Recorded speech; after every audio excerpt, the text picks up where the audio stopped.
Live. Everywhere. On netrootsradio.com.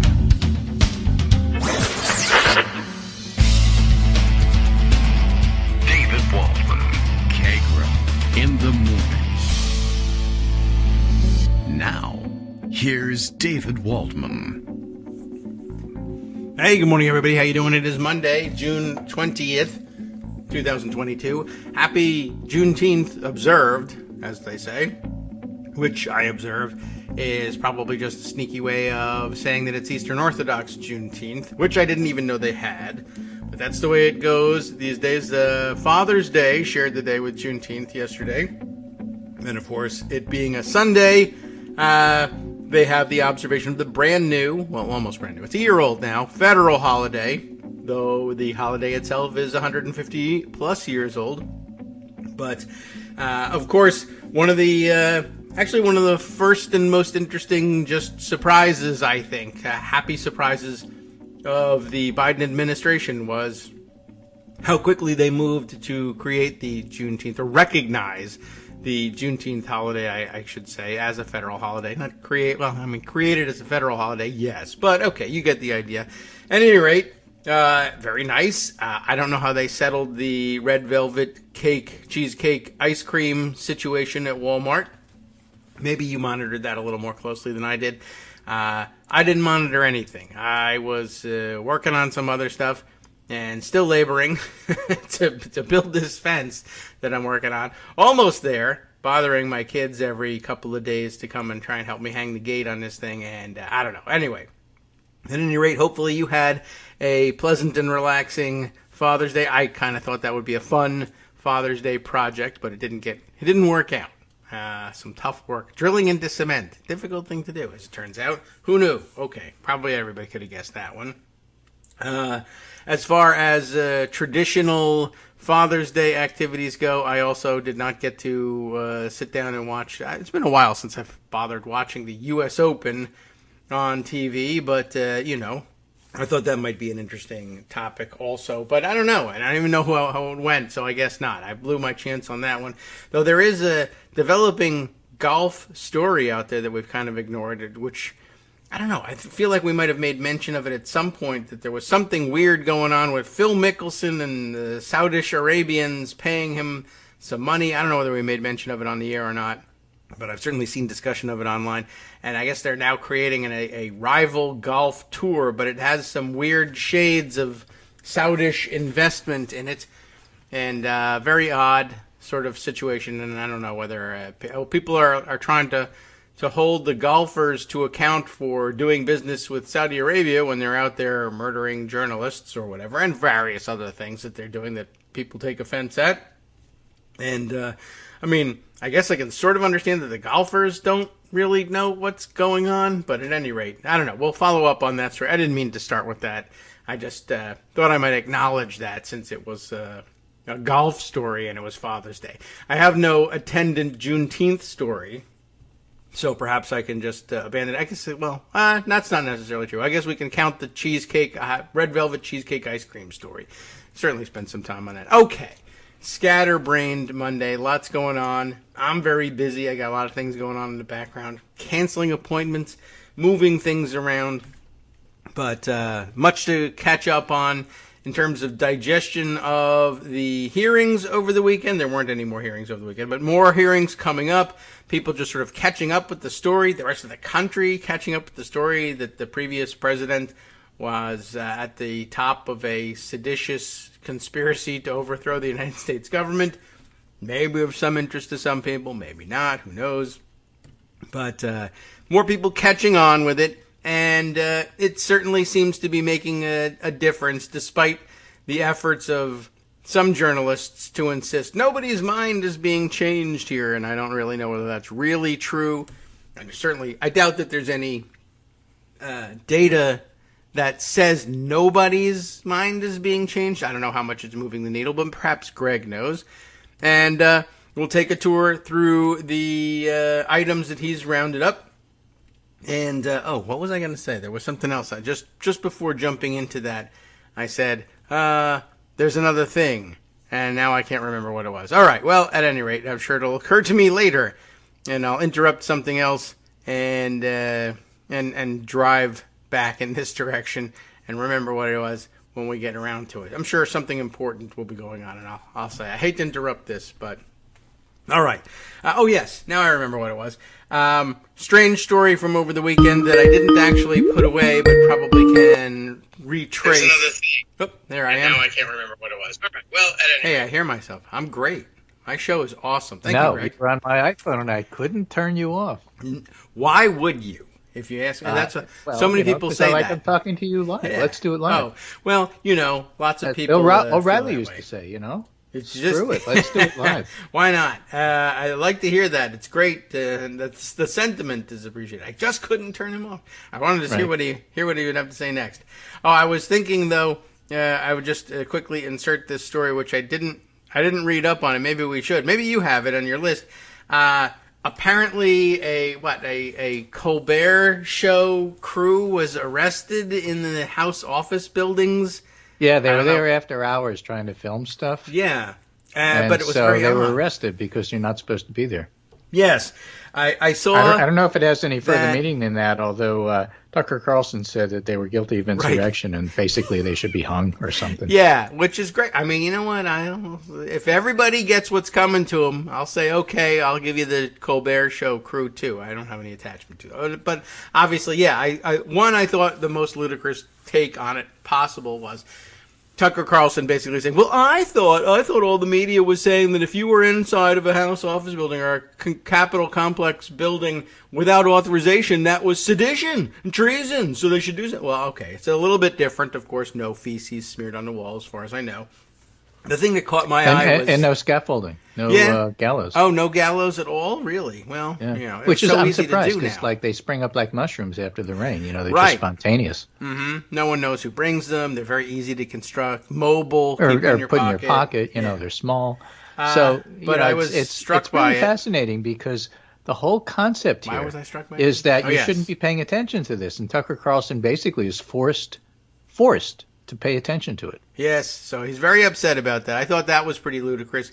I'm a little, I don't know. Apparently it really happened. The thing that caught my attention in reading I think a report from The Hill on it was that they were in the Longworth House office building and that they were arrested in the hallway on the 6th floor, which, from my recollection in the days back on The Hill, there's no 6th floor of the Longworth House office building. They don't skip it and go to 7 or anything. It goes to 4. So I'm not sure. They may have, in the many, many, many years since I used to work there, redesignated some of the basements as first floors. I could see them trying to put some offices in there and use them as first, second floor, and maybe that makes the 4th floor the 6th now. But when I was there, the 4th floor was the top. They haven't added anything to it. So, I don't think that means it didn't happen. It was just weird, and that captured my eye. Well, the whole thing is weird. It probably comes to nothing. They were probably trying to do some humorous B-roll background. Mm-hmm. But the thing is, Tucker Carlson has spent all this time saying insurrection. What a stupid charge. There's no such thing as insurrection. Oh, look, Stephen Colbert is guilty of insurrection, and that's horrible. Oh, wait. Right. Yeah, right, well. And the problem is it's right in the middle of the hearing. So I got some good roundups of what people have said about the hearings. Why not? And I think, it's worthwhile. After all, you have to remember, even as recently as last week, beginning of last week. Yeah. There was. I don't think these hearings are going to make much difference. What differences they make, nobody's watching. It's not covered by Fox. But yes, last week's hearings, which were morning midday hearings, were in fact covered by Fox, and people saw them. Ooh. And Max Boot wrote a column last week along the lines of, I didn't think the hearings were going to make a difference. I was wrong. Oh. And there's, others who have kind of chimed in on that. This is a newsletter by Robert B. Hubble, who sums up with a lot of good links to other pieces here. So he says, after last Thursday's January 6th hearing proved that Trump ordered Pence to overturn the 2020 election, yes, Trump took to his vanity platform, Truth Social, to deny the charge. But in denying it, he ordered Pence to overturn the election. Actually, what he did is he confessed his guilt. So, Well, it is Truth Social. Yeah, as the committee proved on Thursday, the Constitution commands the VP in Congress to do two things: open the ballots and count them, and basically nothing else. But last Friday, Trump posted, "Such lies and misrepresentation. I never asked Pence to overturn the election, but that he send the votes back to the legislatures." Now, you have to remember that there were two courses of action that Greg Jacob, Pence's counsel, was laying out for the committee. John Eastman said you could either simply overturn the election or you could send it back to the states. And sending it back to the states is probably the more prudent thing to do because it looks better. It's more politically acceptable. Either one's okay. But I advocate sending it back to the states. And then the next day he came in and said, "So I spoke to Trump." He didn't say I spoke to Trump, but he obviously spoke to Trump. He came back in to Jacob and said, "So I'm advocating that you overturn the election." Yeah. We'll send it back to some states. And then the states said, nobody said we would do anything. We're not going to take it. Well, in that case, why don't we just overturn the election? So plan B, that definitely came to the fore. So that's the background. And that's what came out last week. And George Conway said over the weekend, from a prosecutor's standpoint, let him keep talking. He basically still admitting he put pressure on Trump to do something that was completely illegal. In other words, Trump is ignoring the fact that sending it back to the states was just as illegal as overturning it outright. I was saying send the money back to this bag and don't I didn't press shoot the him alarm. in the head. I shot him in the heart. You can't convict me on shooting him in the head. I didn't do that. That's right. Either way, that's a better excuse. I shot the guy on 6th Avenue. I said 5th, so this is a different crime. Right. I plead that I shot him on 5th Avenue. I plead the 5th. Somebody should tell him he has the right to remain silent, said George Conway. Anything he says can and will be used against him in a court of law. This is the best possible scenario, too, because he blabs like this on Truth Social, and I don't hear it until Monday. It's right. terrific. And Hubble points out, of course, Trump made the same statement and worse in the 2 months following the election. So that's important. And the good news is the superb presentation by the committee is persuading the Department of Justice that it act. In The Guardian, searing testimony increases odds of charges against Trump, experts say. We might get to that one. What testimony? Indeed, the DOJ has demanded committee turn over 1,000 deposition transcripts. And the committee said, we'll do that in July, which is not that far away.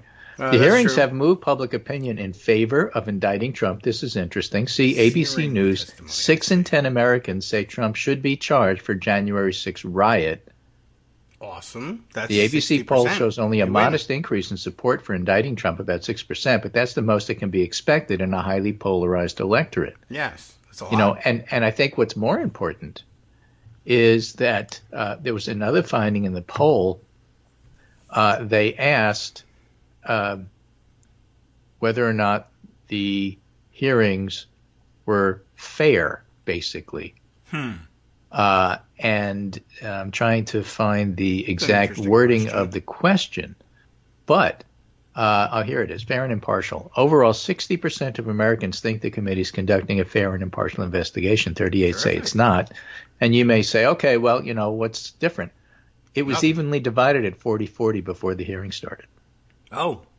So it went from 40-40 to 60-38. If you're looking for impact, that's it right there. It's hard to argue. Well, yeah, not changing any minds. But it changed 20% of the minds. Yep. So when it comes to the fairness of the committee, Americans are again divided along party lines. 85% of Democrats find the investigation fair and impartial, compared to 31% of Republicans and independents at 63%. So that's pretty powerful for independents. If independents vote or side with the Democrats, the Republicans lose. It's basically that simple, and that's what people have to be focused on. So if you're changing independents' views of things, that's great. You're not trying to change the 31% of Republicans who will, who still want Nixon to be president and didn't think he should resign. I mean, it's not going to happen. There's a floor there. Yeah. But it's a low floor. And so, 30%, 31% is not a winning number. Yeah. And it lays the groundwork for, you could do a sloppy/sneaky journalist thing and say, I said it wasn't going to change any Republican minds, and I'm right. Well, all right, but it changed like 50% of independent minds. Exactly. And so that's the whole point. Juliette Kayyem has a really good piece in The Atlantic follow-up on this in terms of ideas and how things change. Where were these independents? Trump's savviest aides already are headed for the exits. The hearings give the former president's followers a new excuse to quietly back away. So many sophisticated observers, she writes, now she's a Homeland Security type, many sophisticated observers of the January 6th committee will judge its success by two key metrics, whether the panel refers Trump for criminal investigation, and if so, whether Merrick does anything with it, basically. I see. Now, that's not really, the first one isn't terribly relevant because it doesn't matter whether the panel refers Trump or not. DOJ doesn't need the panel to refer. They just need to listen to what's going on. And they obviously are because, number one, Merrick said they're listening. And number two, they're asking for transcripts. Yeah. So mission accomplished. Okay. Now, whether Merrick Garland actually proceeds, we'll see. But committee members are doing another job, at least as important as advising the Justice Department. And we identified on this show early on, DOJ was one of the big audiences for these hearings. They're giving an off-ramp, Juliet Kayyem writes, to those who accepted Trump's insistence that the 2020 election was stolen out from under him and who might excuse or even support violence done in his name. Now, democracies don't fail in a single moment. They break down gradually from within, and the same could be said of violent movements. Since the Capitol riot, again, remember, she's a security background person, the U.S. has been waging what is essentially a counter-extremism effort against Trump and the forces that nearly toppled our democracy. These movements grow by portraying themselves as successful and their leadership as exceptional. The committee hearings have shown Trump to be not only an insurrectionist and an inciter of violence, but also a desperate sore loser. Hey, all right. Among everybody around Trump, just about almost everybody, was telling him the public claims of election fraud were, and this is in quotes so I can say it, bullshit. Oh, no, I knew it. As former Attorney General William Barr put it. Where's my new censoring sound? Here we go. There we go. The people who continue spreading that myth need to know that Trump is making a fool of them. The savviest of his advisors long ago headed for the exits, and the ones who haven't aren't to be believed.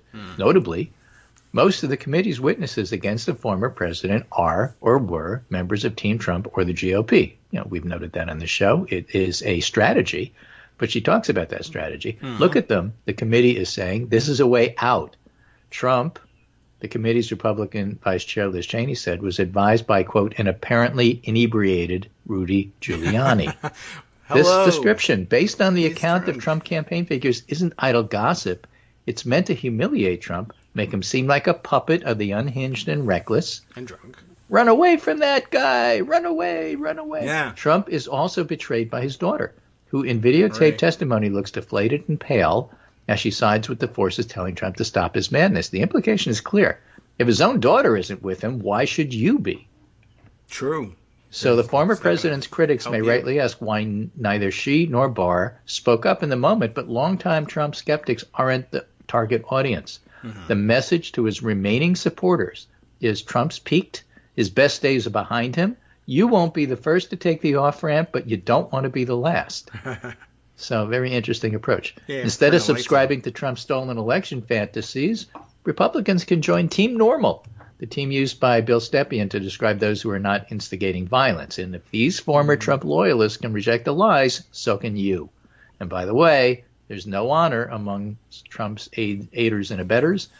The committee has evidence. One of its two Republican members has said that GOP politicians sought pardons, leaving everybody else exposed to prosecution.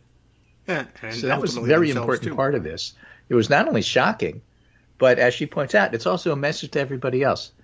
The people at the top get protected, not you. Yes. Right? You little people, you're the ones that are going to jail. So, think about it. And remember that some of you people who thought you were top people might turn out to be little people after all, like all the members of Congress who asked for pardons and didn't get them. Or Peter Navarro. Right. One of Trump's White House lawyers testified he told Eastman, get a great effing criminal defense lawyer. You're going to need it. The message to Trump supporters with company like this, you need any more reason to take an exit? So then she talks about how, with her background in Homeland Security, this was a deprogramming effort for cult stuff, basically. Debathification. Yeah. A fair question is how many of Trump's most enthusiastic supporters are actually seeing the committee's work. Some of Trump's supporters' preferred media platforms are largely ignoring it, but the hearings and the conversations they spawn appear on numerous national outlets and local news. Fox News covered them during the day. That's the cable. And remember, Fox News network broadcast is covering them. Yeah. And they have a much bigger audience than the cable. Yes, they're the ones that bring you football and The Simpsons. Exactly. Republican elites and conservative influencers are paying attention. Wall Street Journal, New York Post. Asa Hutchinson, the Republican governor of Arkansas, has said that many in the GOP are looking for the off-ramp from Trump's election fiction. On the left, many of Trump's critics seem to yearn for a single blow of reckoning, but perhaps the threat he and his followers pose is best handled with 1,000 cuts. So the most effective attempt to isolate came at the end of the second hearing, when Zoe Lofgren highlighted the Trump family's greed and opportunism. Ooh, yes. Right? And people thought of this as, more grift and such. But the point is, donors deserve better than what President Trump and his team did. Right? Lending a sympathetic ear to those who might feel a little duped. Perhaps she doesn't really believe it, but it works as a way of saying, have you had enough yet? Yeah. Right. So even Ann Coulter said, every time you think you have your arms fully around Trump's con, she wrote this week, you realize it's unfathomably more cynical and far-reaching than you could have imagined. Is there anything in Trump world who isn't trying to fleece the deplorables? No. Why would they be in Trump world? So the committee's building a historical record, a legal case, but it's also grappling with the threat posed by a violent movement and a threat that weakens if enough of Trump supporters quietly back away. Trump doesn't need to go to prison to be disgraced if the former president ends up a rich, lonely man who can no longer fill a stadium, begging a dwindling number of radical adherents for attention while his children grift off his name. America wins. That's one way to win. I mean, I have others. It's the getting the Capone for tax evasion instead of murder when you know he's a murderer. That's not satisfying, but he's in jail. Take what I can get, but also I would like to take what I can get, bank it, and see if I could possibly get more. If there is a great, humiliating, one crushing blow defeat in there, also I'll take that. I have no problem doubling up. And as for kicking him when he's down, I got a new pair of shoes and I'm ready to go. Ready to go. I can dance. This is from The Guardian. Ex-Justice Department lawyers say new revelations at the hearing increase the likelihood that Trump will be charged with crimes involving conspiracy to obstruct an official proceeding or defrauding the United States as he took desperate and seemingly illegal steps to undermine Biden's election. So you've taught me that the legal term is mens rea, whether or not you have criminal intent. Yes, right. The mind of a criminal. Of a rea, I guess, which is a bird. With an H in it, it's rea. But okay, yeah, that's it, right? That's right. So the difference between conspiracy to obstruct or defraud, a lot of this criminal stuff, me a non-lawyer speaking, seems to hinge on exactly what it is you're going to accuse him of. Why is everybody getting so worked up about whether he knew he lost or whether he didn't? Right. It depends what you're trying to get him on, right? Yes. If you're trying to get him on the fact that he was bullying Trump, was bullying either Pence or Raffensperger to change votes or do something illegal, it doesn't matter what he was thinking. But if you are trying to get him on seditious conspiracy or some conspiracy sort of thing, you do have to know what he's thinking. So it depends what you're going to accuse him of. Yes. Right? If you pull a gun on somebody, I don't really care what you were thinking. Right. You pulled a gun on me. That itself is illegal. That's all I need to know. What you did speaks for itself. On the other hand, if you're talking about, well, these were all related, the violence needs to be tied to Trump, well, then you have to know what he's thinking. Yeah, and there are some charges that require this and some that don't. And there's so many to pick and choose from. Same for the other defendants. Yeah. Try to prove what he was thinking. But if you can't, you got these other 7 things he did that you can get him on. And what they've been charging the Proud Boys and Oath Keepers with too, and I think it actually is seditious conspiracy that they charged them with. There's less of an element there, and it's just basically, well, look, everybody knows overthrowing the government or entering the government buildings by force is wrong, so we'll charge you with that. But if we can get you with the mens rea, basement parking lot in order to try to do that. Yeah. Right. So that only leads to the possibility of higher charges that, creep their way toward treason ultimately. But I think the step up from seditious conspiracy, which they did get charged with, and insurrection, which they didn't, is there has to be, forethought and understanding of what they were doing and planning ahead of time with the intent of defying the government's authority. Actually, maybe it's seditious conspiracy is just defying the government's authority. And if you are aiming at overthrowing it, you're in insurrection territory. And for that, what was your aim? Okay, well, you can't get me an insurrection because even though you have a documented PowerPoint on what we were going to do, we didn't follow it.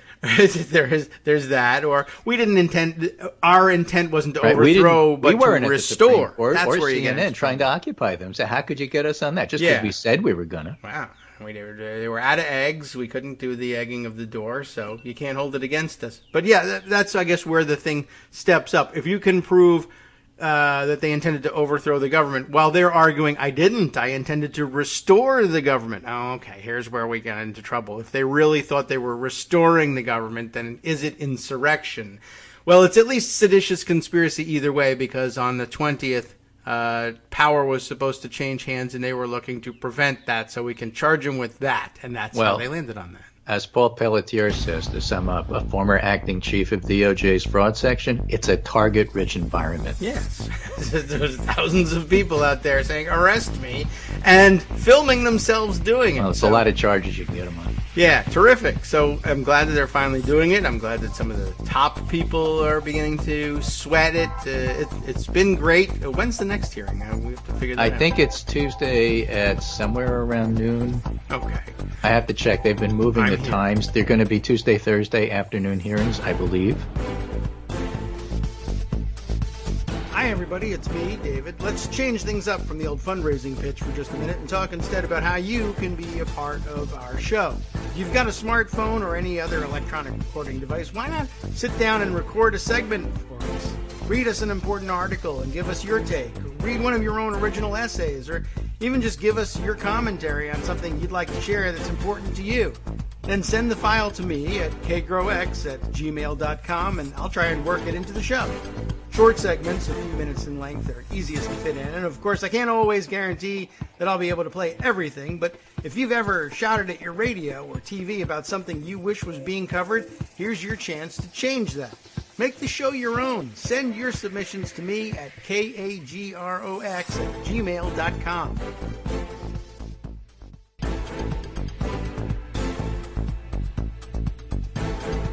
Welcome back now to the Kagro in the Morning Show here on Netroots Radio.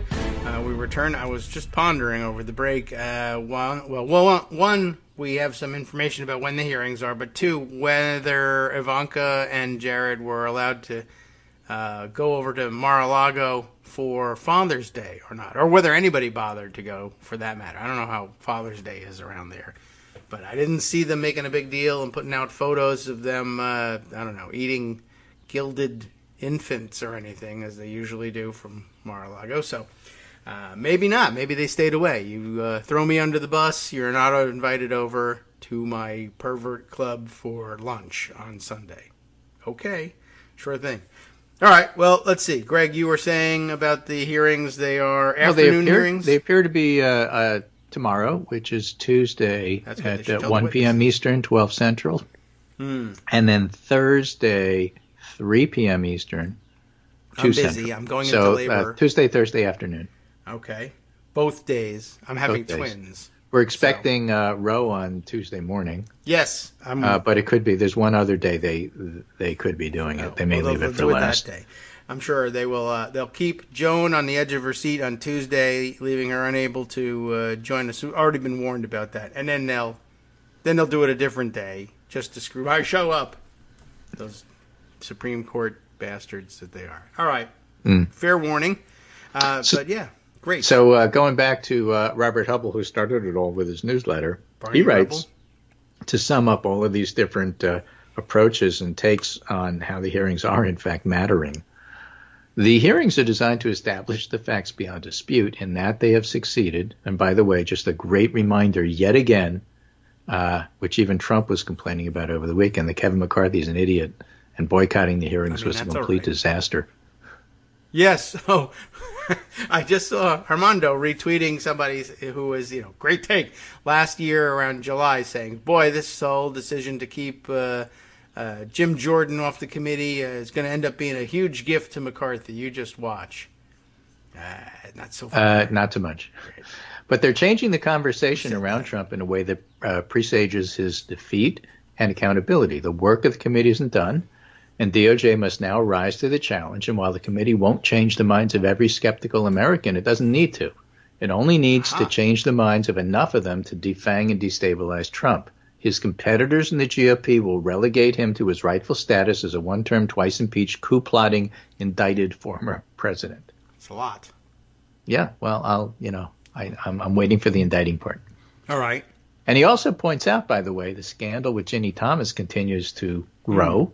Last Friday, NBC News reported on a Facebook group called Frontliners for Liberty that appeared to organize state-level leaders dedicated to overturning the 2020 election. And CNBC has Ginny Thomas-tied Facebook group, Frontliners for Liberty, could be a new focus in the January 6th investigation.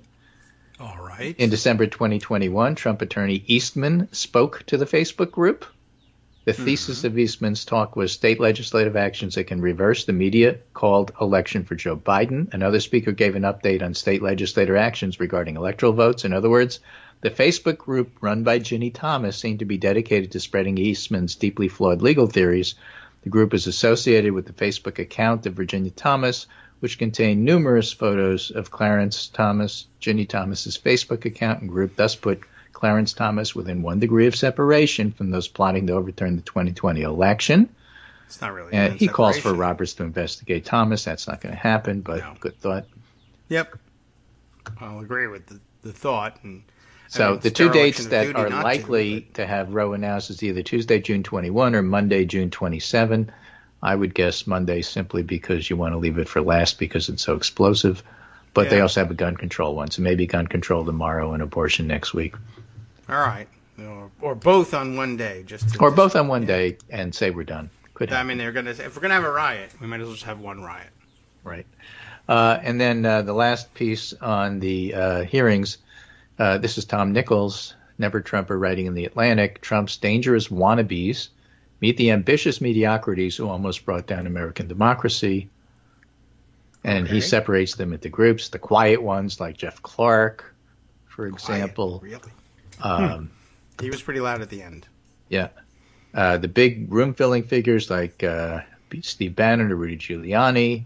But the showboaters were doing their damage in full view. The constitutional democracy, in a way, is built to withstand such frontal assaults. But democracy is in severe danger when the net is cut thread by thread by a gray, resentful third string. What you might call the gray men. Which I think is a wonderful term. The gray men. All right. Yeah. Reminiscent of one of my favorite children's books, which is actually a German book, but translated called Momo. And it's all about the gray men who try to take over. Okay. It's really a lovely book if you can find an English translation. But, it's just so well to describe them. You don't really know who they are. They're sort of in the background, but they're dangerous. They're this aura around them of, of evil. No other way to put it, and that's who they are. You don't know who they are, but there's Tom Nichols describes it as a gray, resentful third string that believes that greatness unjustly denied for so long is finally within reach. Right? So Stephen Miller had wanted us to become a fascist state, and he couldn't get there, but it's almost there. I can almost stop immigration and go back to white nationalism and try to get white babies born, but nobody else. It's all part and parcel of the same thing. This is white Christian nationalism. That's who they are. And they're gray men. That's exactly who they are. So Tom Nichols writes about them. Interesting. That's quite a pull, gray men. So he used to edit political stories at the Chicago Tribune, writes Jay Rosen. And he's talking about Mark Jacob, one of my favorite former editors. Oh. And now he says the press is failing our democracy. You don't get a lot of complaints if you just write it down, what everybody says and leave it at that. Nobody complains about it, he says. But I used to edit page one stories for the Chicago Tribune, including many from Washington. In this thread, I explain why the media, including me, have been unintentionally complicit in the rise of fascism that threatens our democracy. I remember that because that was a tweet storm he wrote on September 2021, and we covered it on this show. And so Jay Rosen says, I want to unpack that observation, unintentionally complicit, the rise of fascism, threat to democracy. But first, you're a retired journalist. When you were working in the newsroom, where did you intersect with political journalism? And Mark Jacob said, well, I started out as a copy editor at the Pine Bluff Commercial, Arkansas, then the Arkansas Democrat, and then the Arkansas Gazette. And I'm expecting him to write, and the Tombstone Epitaph, which is my favorite name for a newspaper. That's pretty good. But in that job, as you know, you're somewhat removed from the news gathering process. I work more directly with reporters and their editors, including Washington-based. When I was at the Chicago Sun-Times, 84 to 99, I started out there as a news copy editor and became page one editor and Sunday editor. In 99, I jumped to the Chicago Tribune as a news editor, and in 2002, I was promoted to National World News editor. And this period forms a large part of my experience. As the Tribune's nation and world reporting got downsized and combined with the LA Times, I went over to the Trib's Metro desk. And then I was Metro editor, and in both jobs I worked with the Washington Bureau on a variety of news stories. I had a hand in virtually all local political stories, including the Blagojevich scandal, the Hastert molestation case. Since a Chicagoan was in the White House most of that time, national and local politics melded. So Rosen says, well, you've said as an editor of political stories, you'd count the quotes from Republicans and Democrats, thinking an equal number would make us fairer. I didn't think I was helping either party, you wrote. I thought I was helping the readers. I was wrong. So what were you wrong about? What exactly, where in the chain of reasoning was the error, and what led you to that conclusion? And Mark Jacob says, well, there's a number of errors. One was in thinking of a news story as a stage that allowed Republicans and Democrats to perform their talking points. You know who thinks that? NPR. Yes. Rather than as a way to inform readers about the issues and facts as much as possible. It was also a mistake to prioritize who was speaking rather than what they were saying. There are times when a party's leadership is coalesced around a lie, the Republican disinformation about January 6th, for example, and January 6th committee. If you're obligated to run a quote by Republican leaders, you're going to run a lie. And if you don't debunk it at the same time, you're enabling the liars. Yes. So when did I come to grips with this problem? As the Republican Party became more corrupt and at the same time more adept, you could see him laundering its message to legitimate media. You see, my equal time approach made more sense when the two major parties were equally corrupt and dishonest. They were both pretty bad in the 80s and 90s, and they're still bad actors in the Democratic Party today. But as the Republican Party en masse has become an increasingly dangerous anti-democratic force, equal time for the parties has become equal time for truth and lies. All right. Yes. So that was pretty good. And he only left 4 years ago. But obviously, he says, I couldn't say any of this publicly when I worked in mainstream media. That's why old-fashioned journalism stays old-fashioned. When you came to the conclusion that the passive approach undercut journalism, did you argue that the practices of the Chicago Tribune should change? And Jacob said, well, I could have been louder about it. But my superiors and coworkers certainly heard my concerns. Our determination to be nice to lying politicians in order to appear objective made that job harder. Many other legacy news outlets took the same position, and the consequence is pretty obvious now. So in my later years, I was dealing more with local news, but don't get me wrong, the Tribune is better than a lot of news outlets. We sued the Emanuel administration for records, and we were much less likely than the Washington Press to use anonymous sources. Even so, we could have been better at calling out the liars. And then he wants to talk about Jay Rosen motivators and motivations, commercial pressures, hits and clicks, ideology, prestige.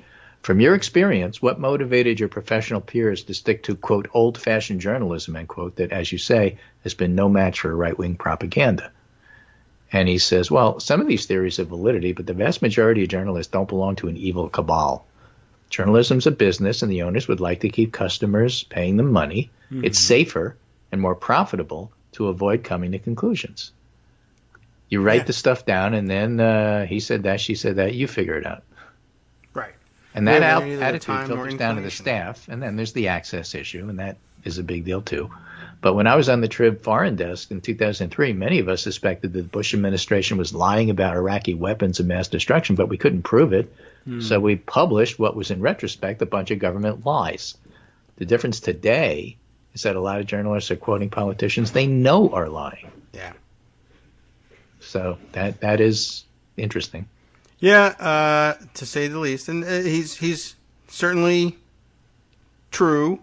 Certainly telling the truth about those things, and it rings true with a lot of things that we learned in the past. It brought to mind, I think, Joe Klein's excuse when I don't even remember what people were raking him over the coals for, but his answer being, I have neither the time nor the inclination or the legal expertise to figure out who's right about. Yeah. And I think I'm sure it was about war effort stuff, but yep. But that actually is what. But it was a tremendous cop out, and that made Joe Klein irrelevant. And since he said that, people really stopped paying attention to him. That really was kind of the end of his influence. He had sold his book by that point, so it didn't matter. He didn't care either. I'm sure he would rather be influential, but he was also financially compensated with his book. Well, people like Woodward went on to write other books and remain relevant. Yes. Not so much Joe Klein. On Twitter, you have referred to the forces of fascism, the rise of fascism that threatens democracy, Christo fascism, Republican fascism, without suggesting the term can't be used because it's always and everywhere over the top, which is a view I don't share. I want to conclude this interview by asking you, how did you come to the conclusion that fascism is the proper term for what is happening on the right wing of American politics, and what are the events that led you to that conclusion? And he said, well, let's look at the characteristics of fascism. There's a cult of personality, check. Demonization of outsiders, check. Mindset the political opponents pose such a danger that stopping them justifies all means necessary, including lying and cheating, check. Propaganda, check.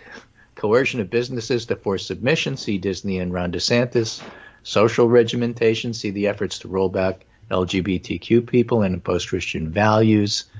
It's all there, and fascism also means there's a drumbeat of violent rhetoric and corresponding violent actions. See January 6, 2021.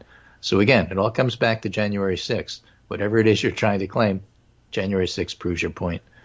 I grew up in a country where you'd occasionally hear the word fascist used as a joke. Now it's an accurate term. I'm sure a lot of people in early 30s Germany thought the warnings about the Nazi threat were overblown. The very first reference to Hitler in the New York Times assured readers that, quote, Hitler's anti-Semitism was not so violent or genuine as it sounded, end quote. But fascism is real, Jay. The only question is whether enough Americans will realize it before it's too late. Great interview. Great points. All right. Yeah. Well, very well done. And, we've heard from him a number of times, so good follow-up. Is this even the first time Jay Rosen has done interview with him, or no? I think it's the first time Rosen interviewed him. Yeah, okay. But everyone's getting good insights out of him. Happy to say, we saw that way back at the time and highlighted it on the show because we knew it was important, and it's still important, but it's even more important now. Yes, and you can add Jay Rosen to the collection. Okay. Yeah, well, it's funny. Like I said, all the things we've heard from him in the past, I feel like Jay Rosen has interviewed him before, just because of the sorts of things he was saying. But I think he's clearly been influenced by his thinking and reporting too. So it was good to see the two of them together on that. All right. What we haven't mentioned is, I guess, the Texas Republican Convention antics over the weekend, including what was billed in the news as an assault on Dan Crenshaw. Yeah. While he was at the convention, I guess. So Pete Davidson apologized, right? Yeah. All right. All of those terrible things. I think they picked up what was purported to have been an insult, perhaps first lobbed at him by Tucker Carlson, but I don't know whether I don't recall the incident of his saying this, but I guess he motivated the Proud Boy types at the Texas convention to accost Crenshaw as Eye Patch McCain, which is like support unbelievable. The troops. Support the troops. You got to support all the troops, from John McCain to Dan Crenshaw, except when they go against our fascist ideology, in which case we'll beat the crap out of them because we're brown shirts. Yeah, I mean, I don't know what happened in terms of the physical assault, and I got the sense that the video that was circulating was along technical lines. Well, some contact may have been made or something, but I don't know. He wasn't brutally beaten or anything like that, but it was a very weird situation, and that's just one of several things that happened over the weekend that were very fascistic. Well, Business Insider has a story on their convention. Yes. Says Texas GOP's new platform calls homosexuality abnormal, includes explicitly anti-LGBTQ ideology. Yes. It includes a description of homosexuality as an abnormal lifestyle choice, opposition to all efforts to validate transgender identity. So pretty nasty stuff. Yeah. And secession is back, and holy moly. Okay. Yeah, and you'll be happy to know that the Log Cabin Republicans of Houston called it unnecessarily gratuitous. Yes. But of course, we know who they're going to vote for. Sort of redundant, but okay. Yeah, right. And once again, the leopards have eaten their faces, and they can't believe it. Right. So that's something I did want to cover. I also want to mention two other things. The first is the fact that, as Punchbowl puts it this morning, the gun safety talks are back on track. Okay. I never thought they were off track. The thing is, you have to remember that there's basic differences at every level, going deep between the Senate and the House. And one of them is that when the House is negotiating on something, you either have the votes or you don't, and that's what it comes down to. Right. And in the Senate, you have to remember that every time they come to an agreement, there's always going to be a last-minute glitch because the egos of the people in the Senate simply will not allow for consensus. Somebody's going to have to say, well, I want this one thing, which is going to be my thing, and so I'm holding everything up. It happens every single time, even when you get an agreement, and this is no different. So Cornyn is holding it up over the debate on what really is a boyfriend, and also some issues about red flag laws. Chris Murphy has been a very good negotiator. He's pretty good for like what you can get, what you can't get. Democrats, according to Punchbowl, are making some concessions because it's Punchbowl, and Democrats always concede. But it may be minor stuff, and in the end, it's back on track, and we'll see what happens. That's good news. Egos, of course, being a euphemism for the filibuster. There are egos at play. Well, it's also a euphemism for being a complete and utter asshole. Yes. Well, all right. I mean, I guess there's that if you want to be technical about it. I mean, if you want to be technical about it, you could say, look, this is really important and we have to do this. Yeah. End of discussion. But no, it's the Senate. It's not right. how it works. But yeah, I mean, the House is also full of egos, but what they don't have is the every House member being a nuclear missile. A speaker. It does. Who really has much better ability to corral and make them toe the line if you're good at your job, which Nancy Pelosi is. Right. It's just that, the Senate enables any single member to pretty much blow things up by saying, I'll filibuster. And the ego is fed by that. Or maybe it even creates the ego, I suppose. Well, my point of view. I don't think you make it to the Senate without an ego. But yes, but if you have a 50-50 Senate, then every senator truly matters. Yeah. And in my point of view is that that's not so much the issue. I mean, Nancy Pelosi gets it done with a 4 or 3 person majority. Yeah, and that's a lot of people to have to talk to know where they all are. And there's still more moving parts in the House than the Senate. And in the Senate, it's not because Chuck Schumer isn't Nancy Pelosi, which he isn't. But it just works differently there, and you don't have the same ability to corral the cats. And what's funny is, of course, the defenders of the filibuster always say, "What's their line? What are you not supposed to turn the Senate into?" The House. Yeah, which one works? Done. Right. That's interesting, isn't it? And so, I mean, that's part of the culture there, but it would, not be part of the culture. You would take it away, and then it would be, all right, well, there will be people pitching fits, but Chuck Schumer has fewer people to talk to corral, but he doesn't spend the same amount of time or approach it in the same way because of the nature of the Senate. And he possibly could. He might not ever have the skills that Pelosi has in corralling people, but there's never been trying to corral people in the Senate was like a waste of time. Senate leaders just learn people will turn on a dime, and the minute they find out there's a cord, someone will try to come up with something to sow discord so that they can get something out of it. So the idea of corralling people, it's just a dumb task in the Senate, but it wouldn't be. And there's always a last minute, I want this this one thing, and now is the time for me to assert that I'm not saying yes because I want this one thing. Sure. Everyone has learned that. I mean, we might all think maybe, if it's you're not younger, just Rand you think Paul. it's right, or Manchin or somebody like that. They only do that. Well, they only do that because we let them do it. But they have all done it over the years. That doesn't mean it's not terrible. But yeah, you don't want to turn the Senate into the House? Why not? Why not? The House is working pretty good. Yeah, works better than the Senate does. So there's that. And then the last thing I wanted to do is Judge Luttig. Yes. J. Michael Luttig, who had this wonderful, deliberate discussion. Luttig. Yes. They're all deliberative for him. For him? Okay. Yeah. And so he took to Twitter and had a really interesting thread. Cool. And he can take us to the end of the hour. Joe Hagan wrote, I like how this guy treats every line of his testimony like he's engraving it on a national monument. Yeah. Okay. Well, and Luttig said that. I saw that. Oh. And he said, thank you so much for this thread, Mr. Hagan. You almost presciently understood precisely what I was at least attempting to do to the best of my ability during the hearing Thursday.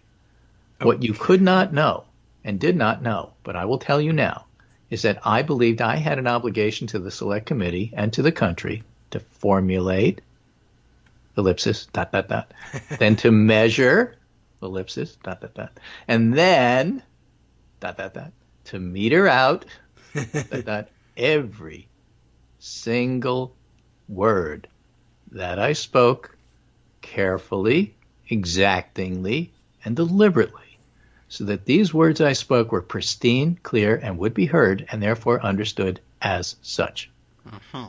I believe Thursday I had that high responsibility and obligation to myself, even to no other, and also, please bear in mind, Thursday was the first time in 68 years, to my knowledge, I had ever been on national television, let alone national television like that.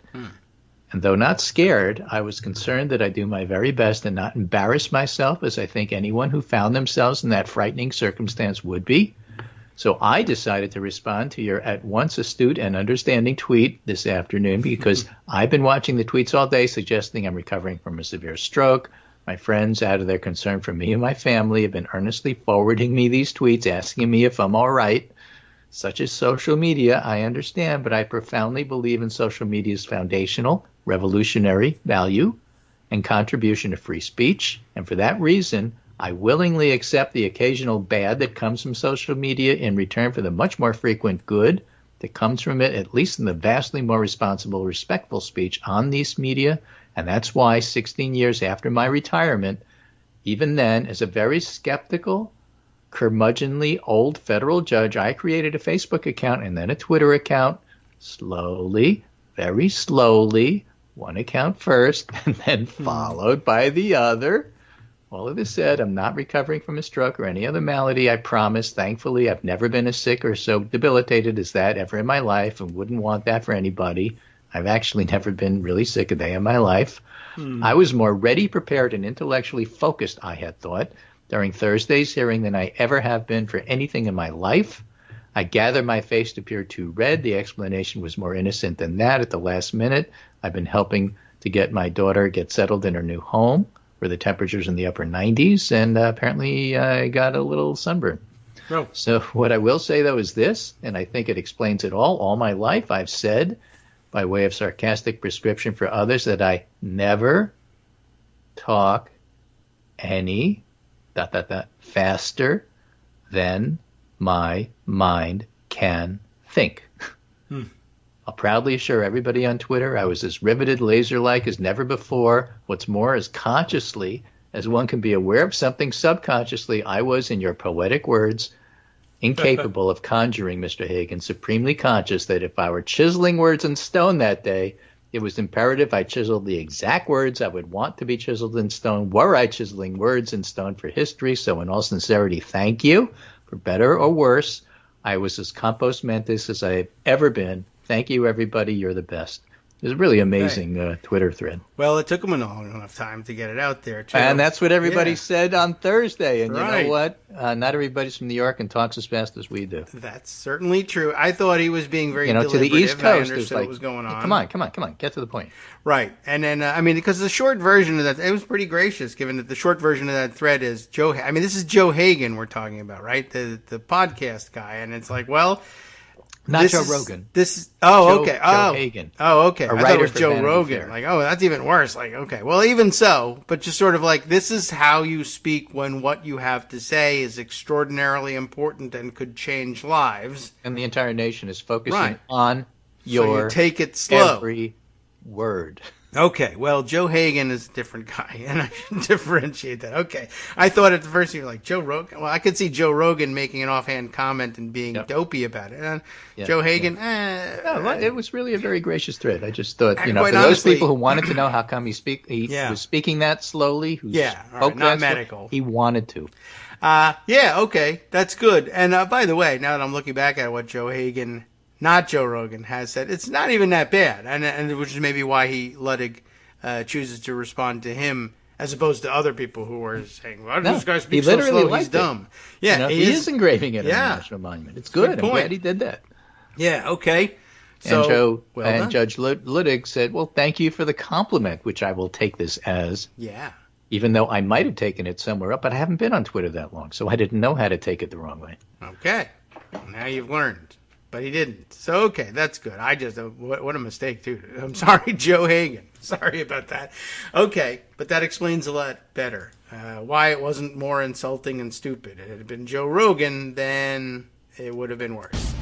Okay, well, that brings us to the top of the hour, which is always my goal. All right, fantastic. And thank you very much, Greg. We'll check in with you again on Wednesday, and we'll see what rights we still have or what's been destroyed in between now and then, perhaps by the Supreme Court. And, okay, fingers crossed. I want to hear about DOJ, and maybe that's the hearing. I don't know. Okay, yeah, well, that happens tomorrow? The postponed one. Oh, is that, okay. I don't know. I want to hear about Jeff Clark. Okay, me too. Let's do that. All right, welcome back now to the Kagro in the Morning Show here on Netroots Radio. Got an hour to fill. What we're going to do, all right, we'll check in again with Greg on Wednesday.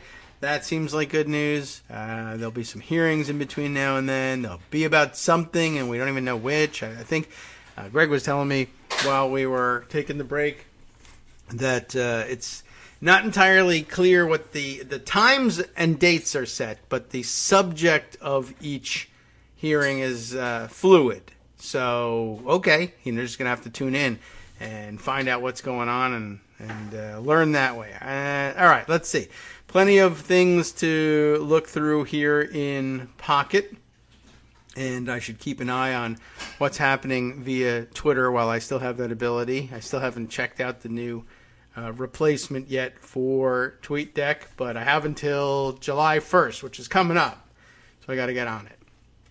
Let's see, many possibilities here. Let me go back to Pocket, though, and see what I have put aside for these things. I got an empty wheel piece, which I'm always reluctant to dive in midstream, and it's always midstream, with Marcy, because she's got 1,000 different things going at once. But I happened to see a tweet that was particularly intriguing, and it led to a piece that I thought perhaps would, now I recall why, would be informative. It was the tweet caught my eye because she was citing part of the criminal code and trying to deduce who, whether anybody would, and if so, who, be charged under this thing. As now that everybody's trying to figure out, well, what criminal charges could be brought, and now that we all know about mens rea and which charges lend themselves to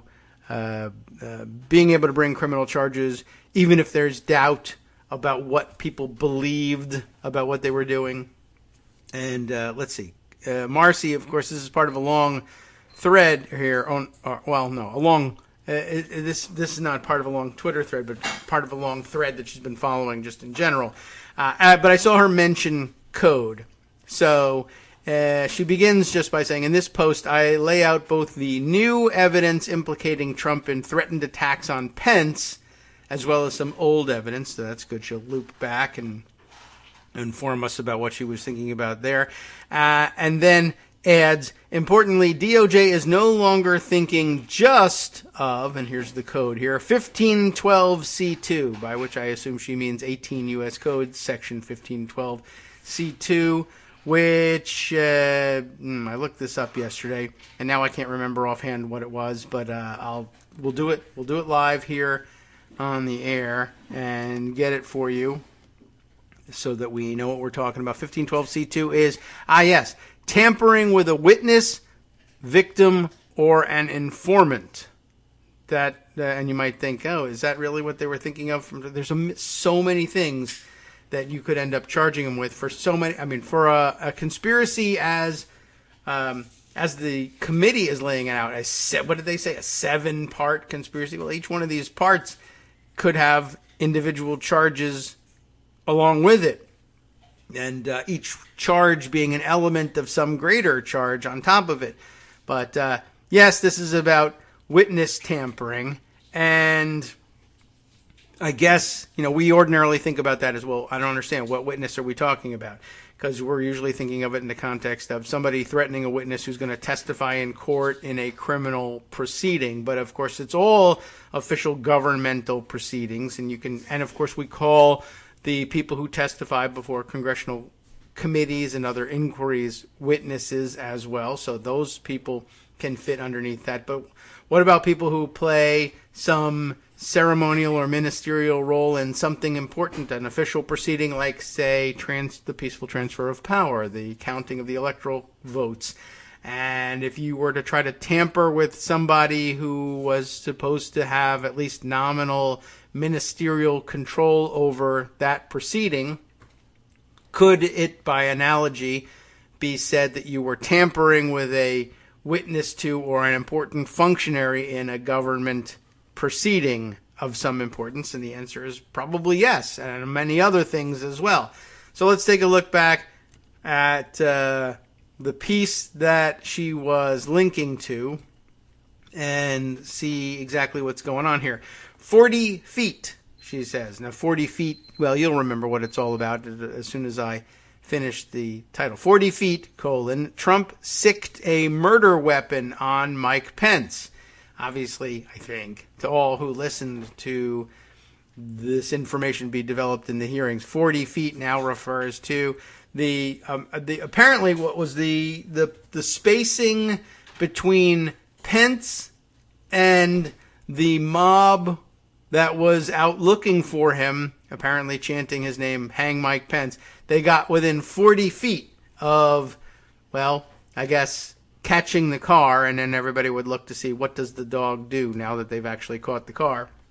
But that's all the space that separated the mob baying for his hanging and the vice president. So what's this all about? Well, here's where Marcy takes it. Harry Litman observed after yesterday's, this would have been last week, of course, yesterday's January 6th committee hearing that you might be able to charge Trump with the attempted murder of Mike Pence, given what was going on. And let's see, Harry Litman, I don't know. He's a checkmark guy. I don't know which outlet he may write for. Let's see if we can check it out while we're doing it, just see by way of clarification. Just typing it out. Harry Litman, there he is.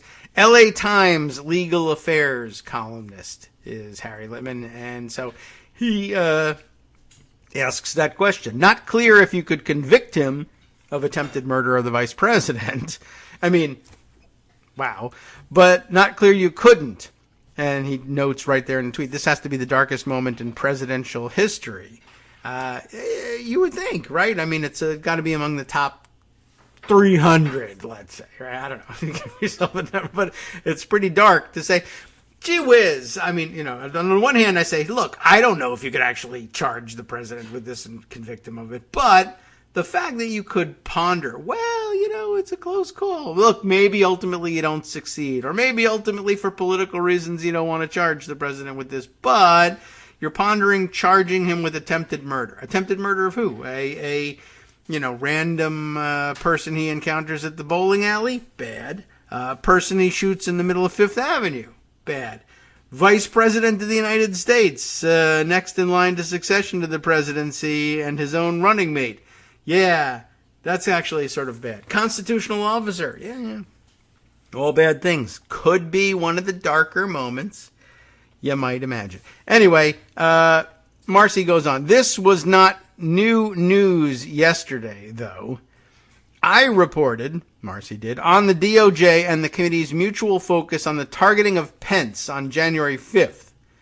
In a piece that described that Mark Short had not yet agreed to cooperate, and Pence might never cooperate, the New York Times reported on the same focus of DOJ filings days later.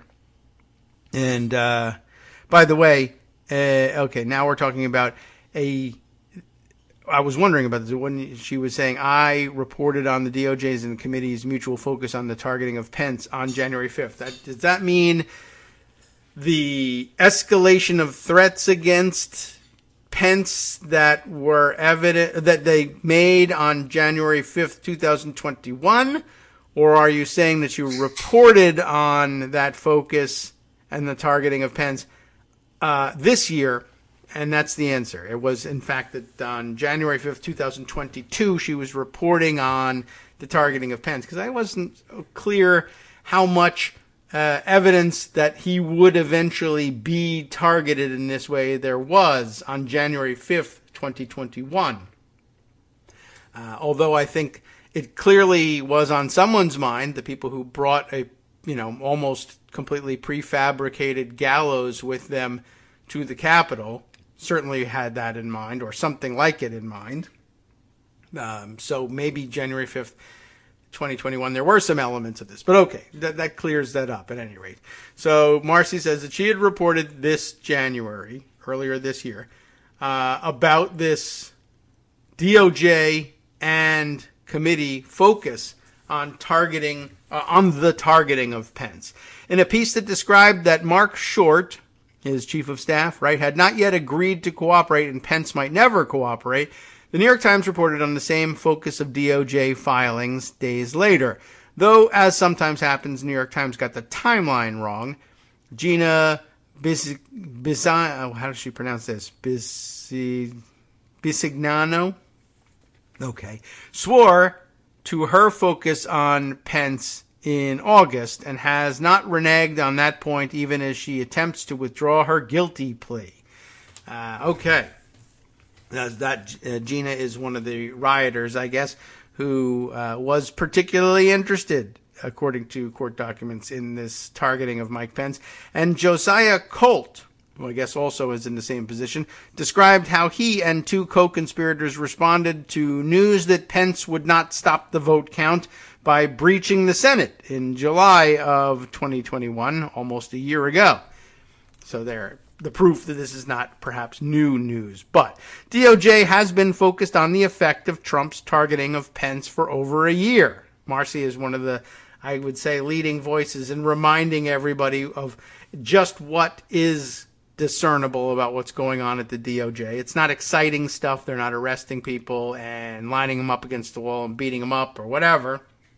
But they are working, and it's slow, methodical, boring stuff in many cases, but for the fact that the people that are arresting are being charged with seditious conspiracy to overthrow the United States government and or murder the vice president. That's pretty spectacular, actually.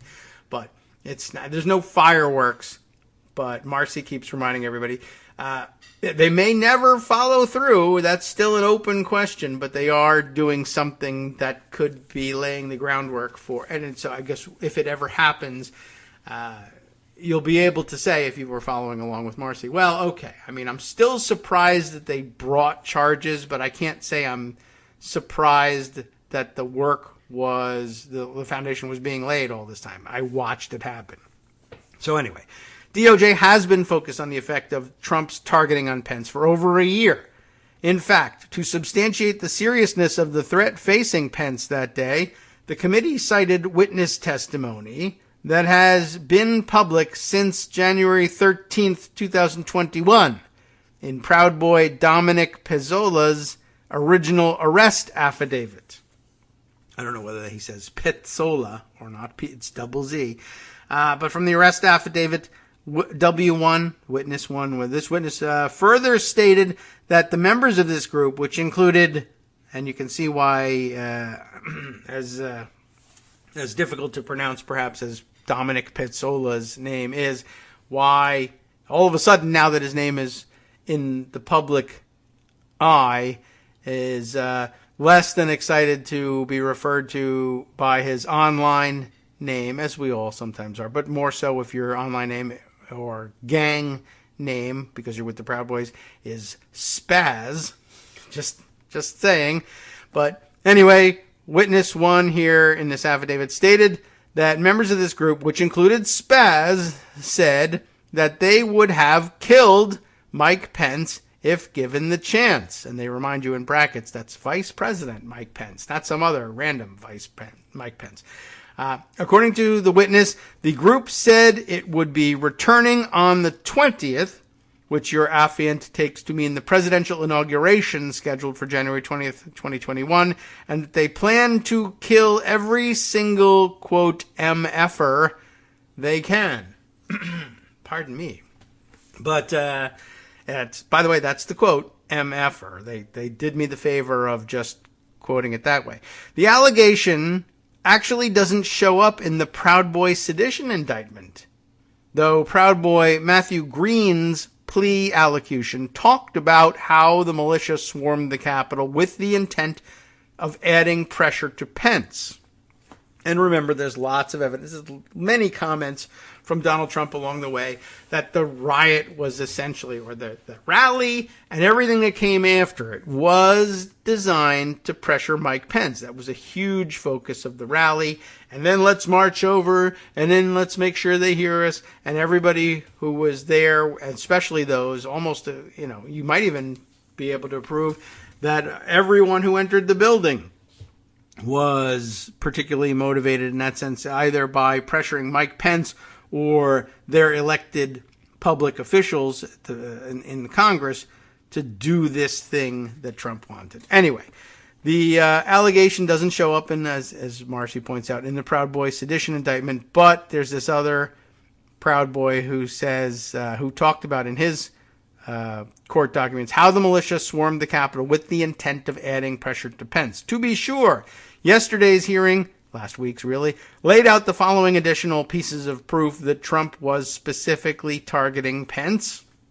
First, Jason Miller and Greg Jacobs' description of Trump's deliberate misrepresentation overnight on January 5th, 2021, of course, falsely claiming that Pence agreed with him about the vote count. That was a weird anomaly, especially as Pence was, by that point, being more public, I think, in his disagreement. Descriptions about Trump calling Pence on, or calling Pence around 11 on January 6th, 11 a.m., and calling him a wimp and everyone's favorite, how will we tell the children, P word, as in grab him by, right? Okay. Calling him a wimp, etc. A call that distressed Ivanka because, quote, it was a different tone than I've heard him take with the vice president before.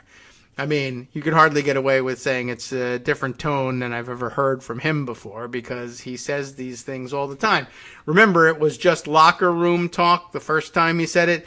Now, though, I mean, who believes that he's hanging out in locker rooms with Mike Pence? And if he is, maybe that's a separate crime altogether. But anyway, it just seems like he seems to use this word in locker rooms, in the Oval Office, with friends at the gym, with the Vice President of the United States prior to the peaceful transfer of power through the counting of the electoral votes the next day, etc., etc. It's becoming a bit of a pattern. And by the way, yeah, once again, I did see somebody saying, how are we supposed to explain this? Oh yeah, right. Remember back when that was an issue, when presidents would say things, or we had to ask or question presidents about certain embarrassing subjects or words that are being used here. And gosh, how will we explain to the children? Ken Starr and his proteges, including Brett Kavanaugh, used to say to the press all the time, the children will have to explain to the children what all these terrible things are now. Oh my gosh.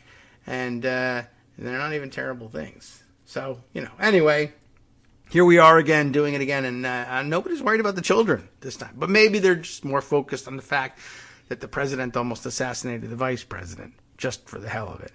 What other things? So there's plenty of bullet points in this. The Jason Miller description of Trump's deliberate misrepresentation of Pence's position. There's the phone call in which he calls him a wimp. There's Trump's additional references to Mike Pence in his January 6th speech, both in the prepared script and ad-libbed along the way. There's details from White House aides confirming that Mark Meadows had informed Trump about the violence at the Capitol, and how, instead of tweeting a call for calm, Trump instead poured gasoline on the fire, as former White House Deputy Press Secretary Sarah Matthews described it, by calling out Pence again at 2:24, the day of the insurrection. There's Greg Jacobs' testimony about tensions with the Secret Service about evacuating the Capitol. There's Mark Short's description of conversations with Kevin McCarthy expressing frustration that Trump wasn't taking the circumstances seriously. There's reconfirmation that Trump never called Pence to check on the vice president's safety. And there's the tracking of Jacobs' thanks to your BS, we are now under siege to events at the Capitol. Committee member Congressperson Pete Aguilar, I guess he prefer to be called Congressperson as well, explained that at the moment Pence was evacuated from his ceremonial office, he and the mob were just 40 feet apart. The committee looked at the threat posed by the Proud Boys to Pence. It doesn't look at something far more substantive, though potentially far more complex. Immediately after Trump's tweet, the Oath Keepers indictment describes communications between Roger Stone associate Kelly Meggs and Stuart Rhodes, followed by a conference call involving those two and operational lead Mike Simmons. The Oath Keepers converged, and then the first stack and the second, made up of men who had been providing security to Roger Stone that morning, breached the East Doors, along with Joe Biggs and the mob brought by Alex Jones. Once inside, the first stack broke up, and everyone remembers what we're talking about with stack. Those are the guys who went in, who were spotted weaving their way through the crowd, up the steps and into the Capitol, following in a single file with a hand on the shoulder of the guy in front of them, right? That's the stacking. So once inside, the first stack broke up, with Meggs and others heading towards Speaker Pelosi's office to hunt her down. And then I guess some quotes from the court materials on Meggs. The various paragraphs, beginning with paragraph 103 here. Shortly thereafter, Watkins and other members of Stack 1 exited the rotunda through the northbound hallway toward the Senate chamber. Around this time, a member of Stack 1 yelled, "The fight's not over," and waved rioters down the hallways toward the Senate chamber. At 2:45 p.m. and afterwards, Watkins and other Stack 1 members joined the mob in pushing against a line of law enforcement officers guarding the hallway connecting the rotunda to the Senate chamber, as Watkins commanded those around her to push, push, push, and to get in there, while exclaiming, "They can't hold us." When officers responded by deploying a chemical spray, the mob, including Watkins and other Stack 1 members, retreated. And lastly, at 2:45 p.m., Meggs, Harrelson, Hackett, Marshall, and other Stack 1 members walked southbound out of the rotunda and toward the House of Representatives in search of Speaker Pelosi. They did not find Speaker Pelosi.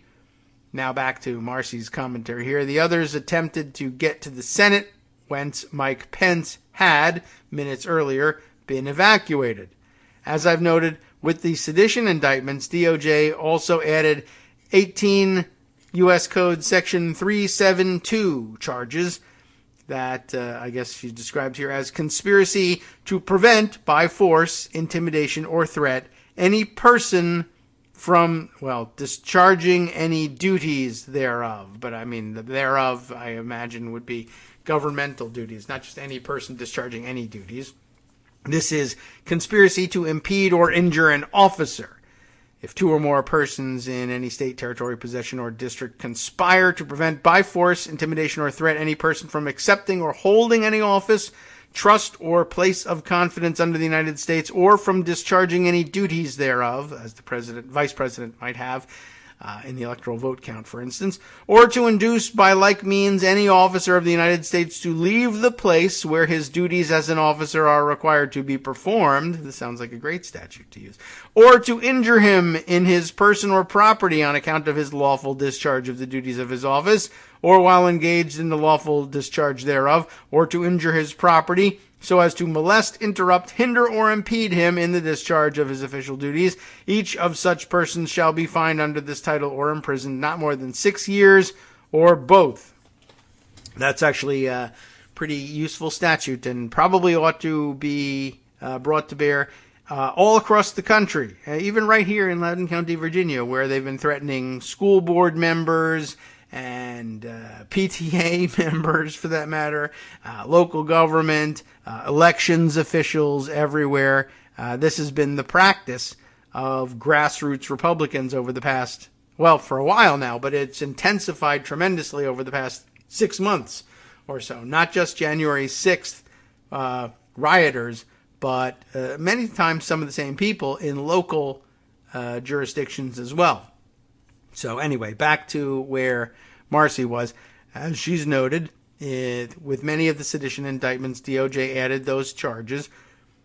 And DOJ may never show that Trump and the mob he sicked on his vice president conspired to kill him, or even that Trump's 2:24 p.m. tweet aided and abetted the attempts to find and assassinate Pence, though the judge presiding over the Oath Keepers case has deemed the possibility Trump could be held accountable for aiding and abetting to be plausible, at least.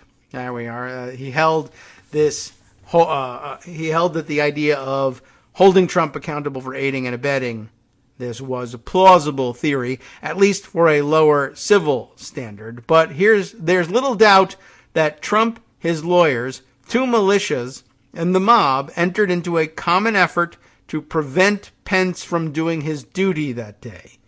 And with the militias, you can draw a line between Trump, his rat effer Alex Jones, and the men at the Capitol to the threat and intimidation Trump sicked on his vice president. So a pretty interesting case for maybe, going that far, just as Harry Litman put it. Not clear if you could convict him of attempted murder of the vice president, but it's pretty damn close and pretty damn scary that you have to ask the question anyway and start ticking off the technical aspects of such a charge to see if, I haven't found anything that derails us yet. So that's kind of wild. All right, let's see. A couple other items here that might be of some interest. So follow up. We're coming up on our next break, of course, so I can't start off down this road. But there's some follow-up to the situation in New Mexico that I could have squeezed in, last week, at the end of last week, but instead brought up another subject, which we probably should also double back on. But I gave you the reading assignment over the weekend of looking into how the right-wing parents groups, if they are indeed parents groups, were morphing the CRT fight into a more generalized fight with schools, and how that could metastasize from ostensible opposition to CRT, or for that matter, masking and vaccine mandates, or anything else that happens to upset them and motivate the local population behind them. and morphing from CRT to social and emotional learning to anti-bullying campaigns, and from anti-bullying campaigns and mental health issues like that, giving them an off-ramp from, perhaps giving them the ability to rally their elected officials to the off-ramp from the gun safety legislative framework that supposedly has the agreement, for the moment, of 10 Republican senators. I think I'm very worried about that possibility, and it just seems too tempting for them to leave behind. If they want to find a way out after expressing support for it to take the heat off themselves, they'll probably do it. Hi, it's me, David Waldman, the same guy who was just talking to you a second ago. Our Patreon subscription drive is still going strong, with over 175 monthly donors who help keep us on the air. If we've helped keep you going during the pandemic, why not return the favor and help us keep going so we can all be together for the next disaster? Patreon.com, Patreon.com, makes it easy to make secure, recurring monthly contributions to support our show. Patreon.com/KagroX gets you straight to our donation page. Maybe you'd like to thank us for keeping you sane during the Trump era. Maybe you're looking forward to in-depth explanations of what's going on in the Biden administration. Whatever it is that keeps you listening, we need your help to keep bringing it to you. And hey, if you happen to prefer using PayPal or even the Square Cash app, we're up and running with those options too. Thanks again, everyone, for all your support.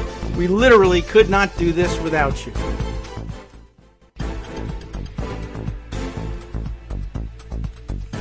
All right, welcome back now to the Kagro in the Morning Show here on Netroots Radio. Woo, let's see what we can bring out in the next 30 minutes or so before we wrap things up. I mentioned that there was follow-up from Otero County, New Mexico. Not certain whether they have any weird pronunciations of the county name, but let's see if we can wrap this up. Owen Barcala, New Mexico commercial and water litigator and Twitter personality in his own right, had this to add. When did he send this around? Is this from the end of last week? Yeah, June 17th. On Wednesday, he said, on what was 17th was Friday, but on Wednesday, the New Mexico Supreme Court granted an emergency petition for that writ of mandamus that we were talking about and ordered the Otero County Commission to approve the results of the primary election that they weren't going to. They wanted to try to not approve due to ballot conspiracy theories. And the deadline was Friday, today. That was the day that Owen tweeted this thing.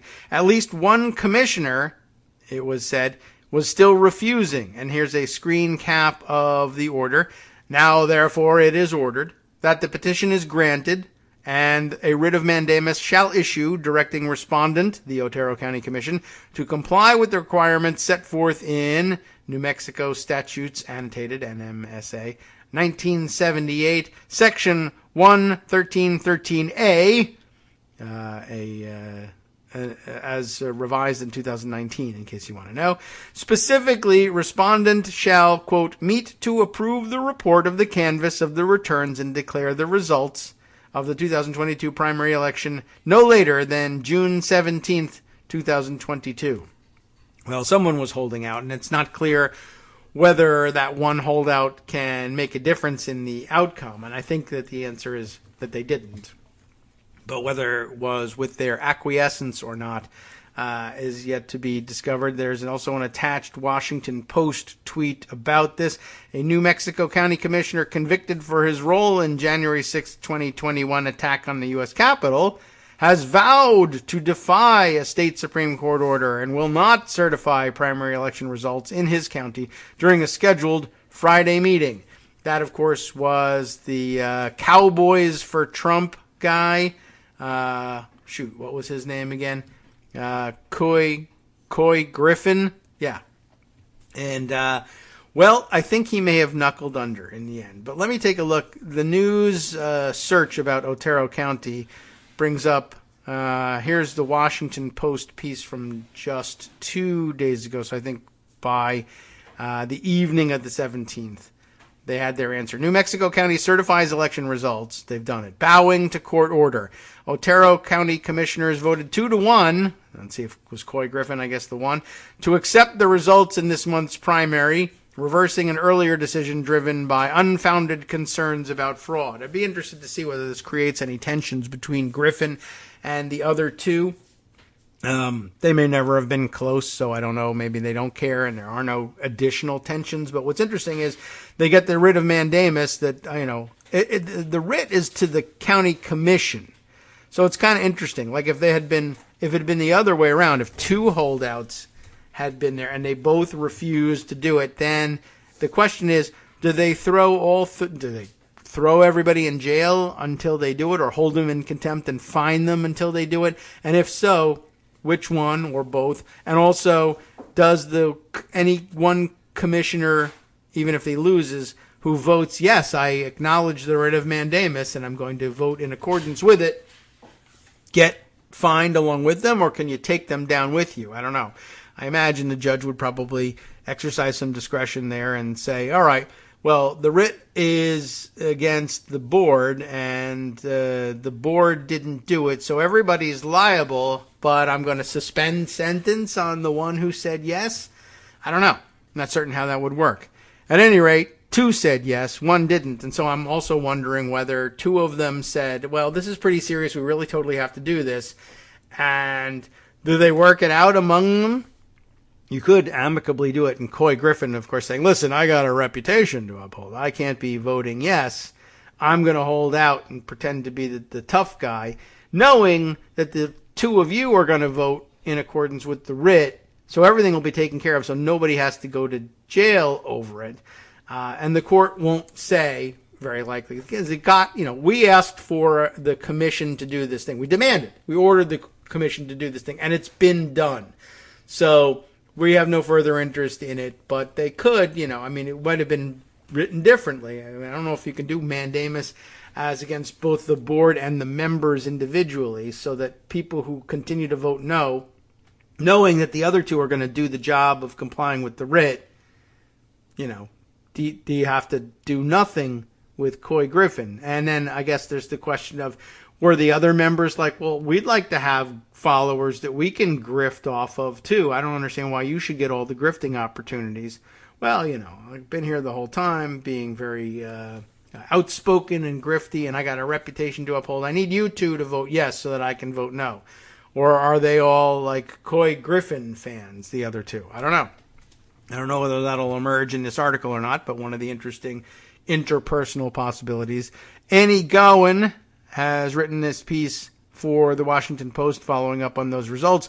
Commissioners in New Mexico's Otero County voted 2-1 on Friday to comply with the state Supreme Court's order and certify primary election results, reversing an earlier rejection of vote totals over unfounded claims that voting machines were insecure.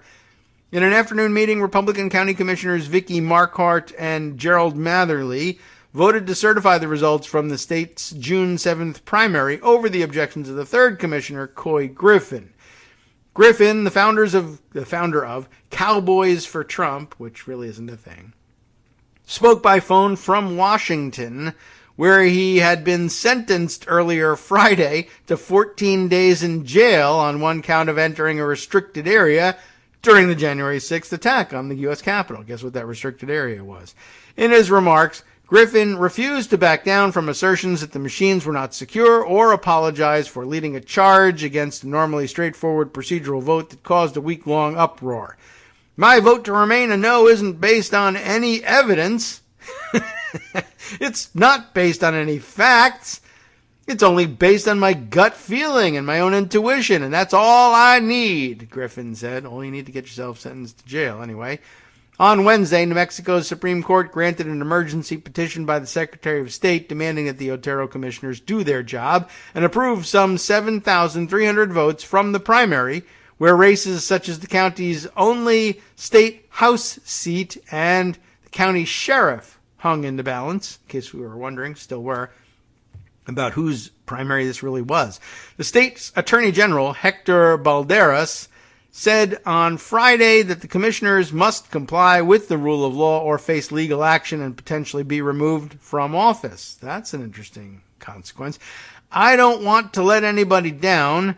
I know there's a lot of people who want us to stand our ground, Marquardt said on Friday, but she said, I don't think it's worth us getting removed from our seats to do that.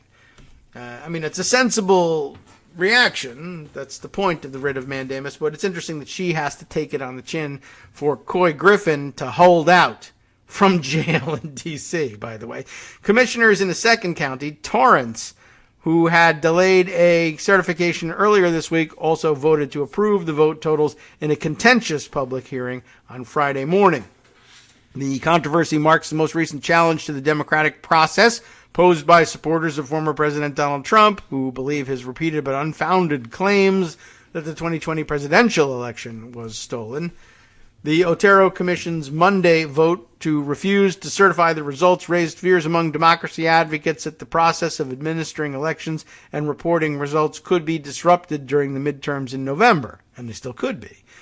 All this tells you is that, in Otero County, it's still only 2-1 to actually do the job, even under orders from the Supreme Court. It's still a close call. So, they'll be back.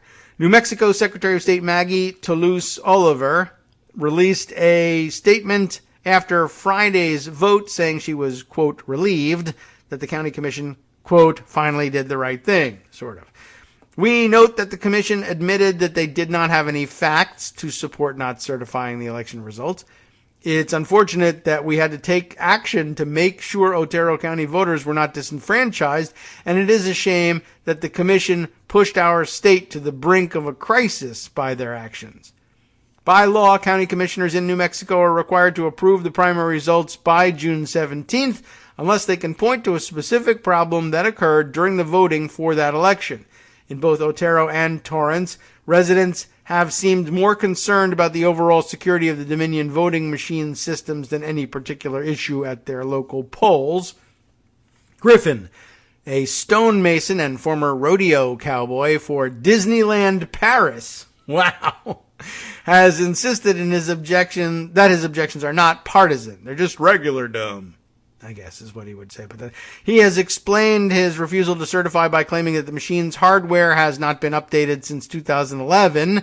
Parentheses here say a bipartisan commission recertified the machines just last year. He has also said that the machines, which are not linked to the internet, could be hacked. Trump and his acolytes have long claimed that Dominion voting systems machines like those used in New Mexico are flawed. Dominion officials have denied those allegations, filing multi-billion-dollar defamation suits against various figures who spread the claims.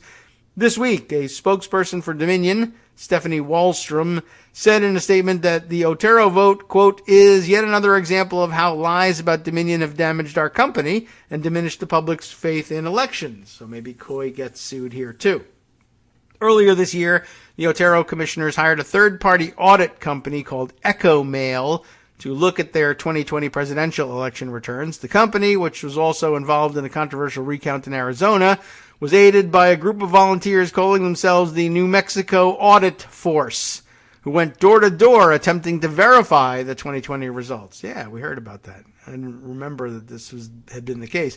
The effort prompted a warning from state officials, with Oliver, Secretary of State, dubbing it a vigilante audit. Eventually, the audit fell apart.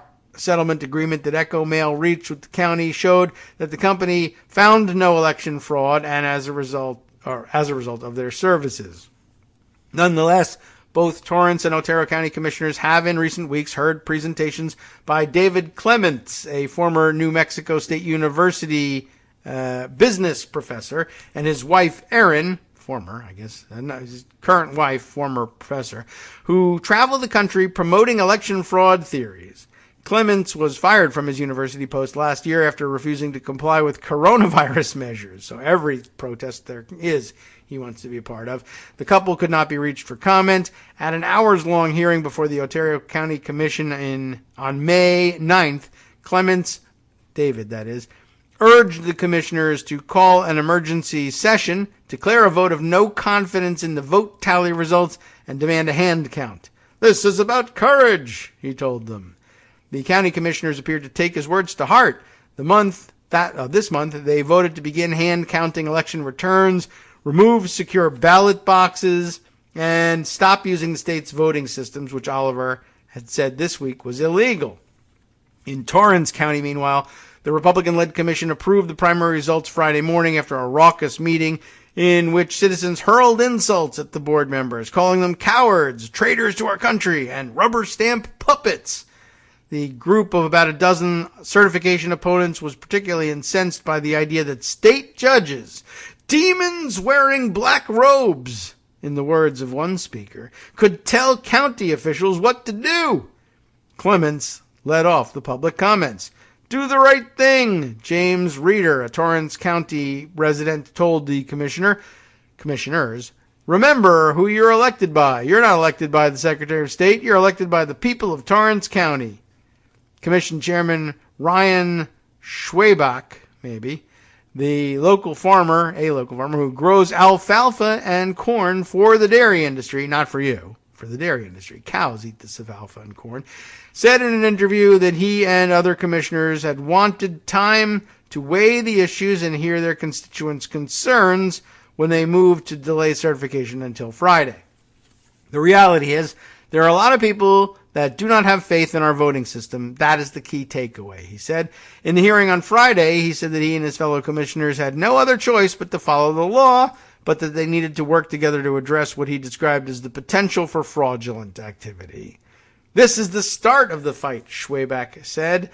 We are aware of the situation and aware of the concerns, and we're preparing to fight it and hopefully win this battle. Well, they gave up on Friday because otherwise they could be either removed from office or jailed or fined or who knows what, and they ultimately didn't do it. But now they're going to try to convince everybody, no, we're living to fight another day, which is why you need to be concerned that although some people will look at this and say the system worked.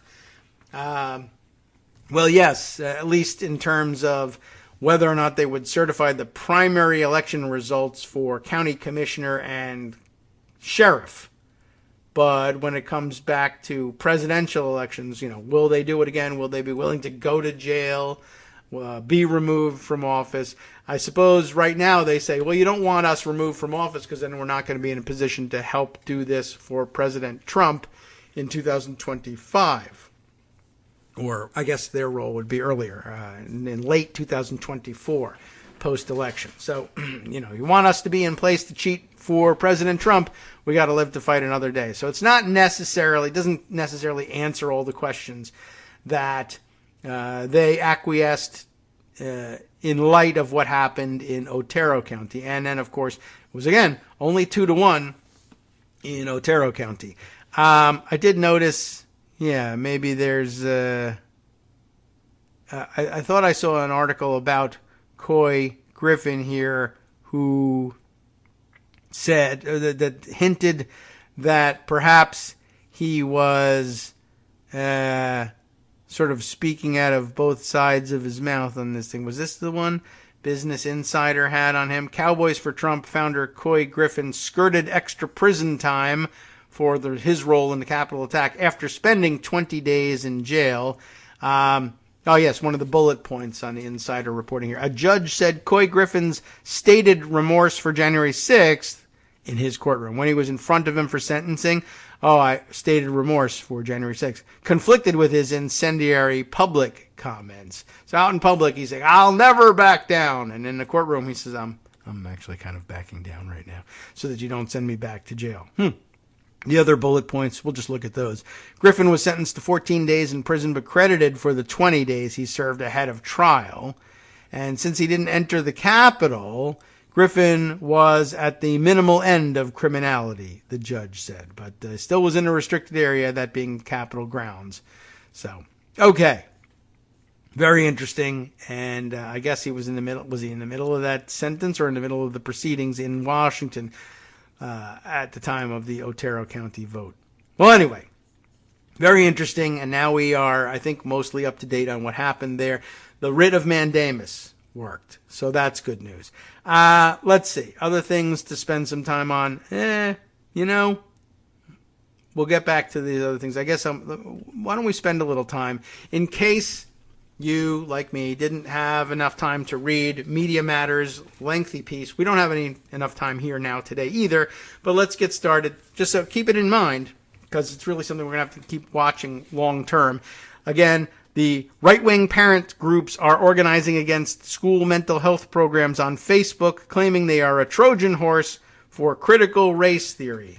These groups and similar right-leaning Facebook pages have fervently opposed social emotional learning programs for students, even as some blame school shootings on mental health.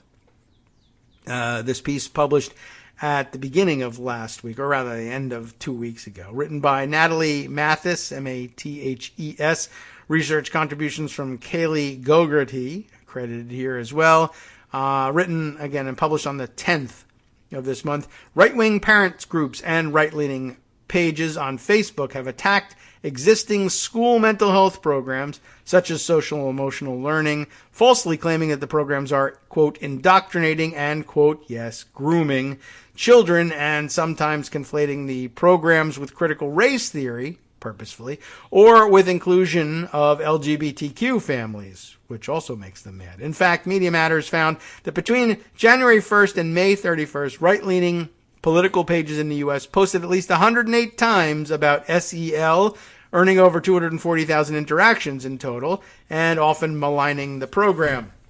These attacks from right-leaning groups and pages also sometimes come in response to discussions of mass shootings, such as the recent massacre at an elementary in Uvalde, Texas. Quoting here from the page, Parents Against Critical Race Theory, a Facebook post that says, PSA, public service announcement, not really very good service. School violence does not mean that parents should stop pushing back against CRT. Don't use these shootings as an excuse for us to stop. In fact, forge ahead, right? These are two separate issues, but we're going to conflate them, that need addressing in our country. Anybody who tries to demean critics of CRT and use the graves of children will be promptly banned from the group. What happened in Texas is awful, and obviously children dying is worse than CRT in schools. But that doesn't give you the right to tell parents to shut up and accept indoctrination. Frankly, screw you if you use this tragedy as your opportunity to try and silence families. Using tragedies as opportunities is our job, essentially, is what they're saying here. That reminds me also that over the weekend, I'll jump out and mention that Chris Rufo discovered, not discovered, I mean, he's been out and open, but Chris Rufo has been very open and revels in saying and being discovered saying it, saying that, yes, we absolutely ought to adopt as part of our legitimate, in his view, tactics here, lying about what the opposition is doing and absolutely misdirecting people, telling them that horrible, horrible things are happening in the schools because it motivates parents. It makes them angry and brings them out to our rallies. If we tell them that people are rounding up their children in these schools and trying to turn them into drag queens, for instance, then, sure, that's outrageous, but yeah, it rallies people to our cause. And so that's good for us and we should do it. He's been very open about that. And, similarly, he has done it again and has posited that recently, I'm scrolling back to see if I can find it, that their tactics ought to include telling people that, here is, the screen caps from his Twitter comments on it. Conservatives should start using the phrase trans stripper in lieu of drag queen. We've heard about all these drag queen story hour controversies. Well, if you just start saying that they're trans strippers, then people will say, well, I don't care about whether they're doing story time or not. We can't have trans strippers doing this. He just says, just call them trans strippers instead of drag queens. He says it has a more lurid set of connotations and shifts the debate to sexualization. Now, of course, remember that the playbook says they're going to call you a hypocrite. They'll call you a liar. Don't worry. Do your job. It wastes their time, and when you win, you'll be right and they'll be wrong, and there's nothing anybody can do about it.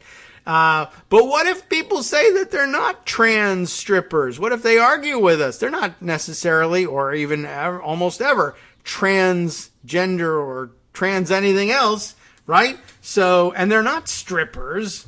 They do different. That's not descriptive of what they do. Yeah, but you're wasting your time debating that. And though he does say if you get stuck and you're on the spot and somebody says, well, they're not trans strippers, that's crazy.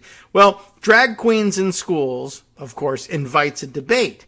Whereas if you say trans strippers in school, that anchors an unstoppable argument. No one's for having trans strippers visit the schools, right? And he says to you, let the left try to nitpick the phrase. If you need to defend yourself, we can say trans means transvestite. And we can show videos that are undeniably strip shows. Of course, that's not what they're doing in the libraries or in the schools, but we can cover for you, in other words, and help you get away with saying trans stripper. Now, by the way, this means I'm not going to get back to the rest of the Media Matters article, but I really do want to do that at some point and read through it and parse through it with you because it's going to become important. It's important now, and it's going to stay important. It's going to be relevant, and you're going to be able to say, I knew when. And more than that, you're going to be able to help people do something about it or prepare them for it. Anyway, guess what? It turns out that Chris Rufo's thing angered and worried Andrew Sullivan, because of course Andrew Sullivan himself, openly gay, and sees this quite rightly as an attack on the LGBTQ community, which is what it is, and it's admitted as much, and Chris Rufo says so. And guess what? Super intellectual Andrew Sullivan falls straight into the trap. I mean, it doesn't waste a great deal of his time, but he does spend his time tweeting. The only problem with calling drag queens trans strippers is that they're not trans and they don't strip. But apart from that, perfectly accurate. Well, that settles that issue. Chris Rufo is definitely not going to use that attack now. Andrew Sullivan's on to him. And we have to point out Imani Gandhi pointing this out as well and saying, when you were showering Chris Rufo with praise after he said he was basically turning everything about black people into CRT and admitting to the same tactics, let's just lie and say SEL is CRT.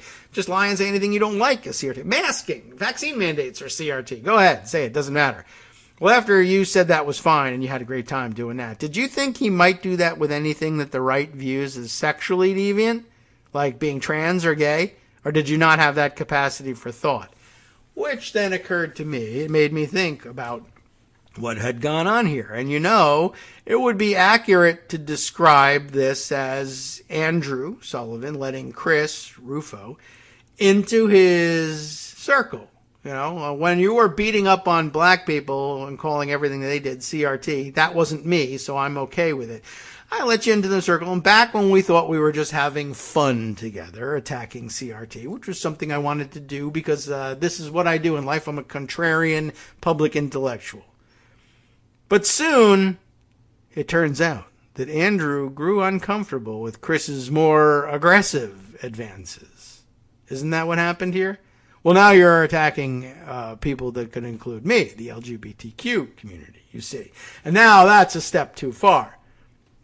But at first, they thought they were just having fun together. Then he grew uncomfortable about it. But it was too late at that point. What had happened here, and tell me if I'm wrong, is that Chris groomed Andrew and lured him in and brought him on board for something he wasn't necessarily comfortable with when the time came. And golly, but then it was too late to extricate himself from it. Thankfully, it doesn't involve any sexual contact. That's good news. But, is it different from grooming, what Chris Rufo did here? And by the way, Chris, of course, opens the doors to anything. Just call X Y, and then we'll win. We could do the same. Just call Chris Rufo Osama bin Laden. Or just call him Chris Pedo. And say he's, why not? Is that not what they're doing right now? Okay, I don't want to sink to their level. Right, sure. Well, you know what? Sometimes maybe that's not such a bad idea, or at least you can hold it out as an example. But there are a lot of people who haven't yet seen that Chris Rufo is perfectly open and perfectly content for people to know that he is lying about these things. It doesn't matter to him, and that's going to affect how people take the marching orders that they're being given, which are being revealed by Media Matters and their reporting about parents groups being instructed to think of SEL as interchangeable with CRT, which it isn't, but Chris Rufo, their hero that has led them to what they think is the promised land with this game plan, says it's okay to do this. That's extraordinarily dangerous, needs to be found out, understood, disseminated, and arming people to be able to put a stop to it the best they can. I don't know what the best tactic for dismantling it is, but for right now, it's the information that Media Matters and others are providing to us about what they are doing. And again, I warn you that to the extent that this catches on and is successful, you will find that when public elected officials, John Cornyn and others, John Cornyn himself also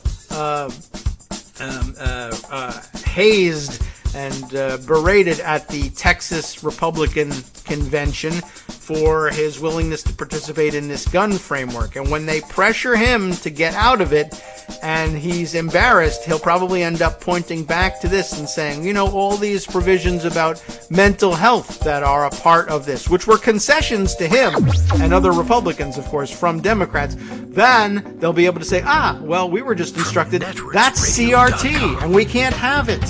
You have been listening to Kagro in the Morning with David Waldman. So I think that's the answer, ultimately. We were saying it was going to be tough for Chris Rufo to find a way to thread the needle, but, you know, I guess if you authorize lying about anything, it's never tough to thread any needle. Would he go with the gun people or the parents' rights people? And now he says, if I lie, I can do both. Keep an eye out. Stay tuned next for Justice.